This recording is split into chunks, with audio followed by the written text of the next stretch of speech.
মাত্র 30% টাকায় জমির মালিক হয়ে নতুন বাংলাদেশের গড়ে তোলার স্বপ্ন দেখা বাংলা বসতি। আমরা এটা মেনে নেব না। আপনি তো আমরা একটা কেন্দ্রে আপনাকে এইভাবে আলোচনাটা জানলাম, তথ্যটা ভিতরে বললেন। হ্যাঁ, সে এরপর ইস্কার্টন গিয়েছে, বাকিগুলো আব্বাস সাহেবের স্ত্রী ইস্কার্টনে গিয়েছে, আরো বিভিন্ন জায়গায় যাচ্ছে, ওটি ফোন দিচ্ছে যে তোমরা ওখানে ফোর্স করো, বেরোতে পারবে না, যদি ওনারা দেয় বেরোবে, নাহলে ওখানে ওদেরকে জিম্মি করে রাখো। এই ধরনের কথা আমার সামনে বলে। এবং কি আমার লোক, আমার মানবাধিকার কর্মী যখন ভিডিও করছে, তারা তার থেকে মোবাইল টেনে নিয়ে তাকে ফোর্স করতেছে, বারবার তাকে মারতে গিয়েছে। তারা আমি বললাম যে আমার দায়িত্ব ছেড়ে দেবো।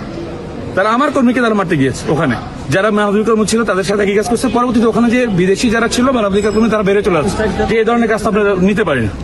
দেন ওনারা বললো ঠিক আছে, আবার করেন। এখানে সময় নিচ্ছি না, অনেকটা এরকম যে বিদেশি যারা ছিল তাদের কারণে তারা এই ভোটটা করতে বাধ্য।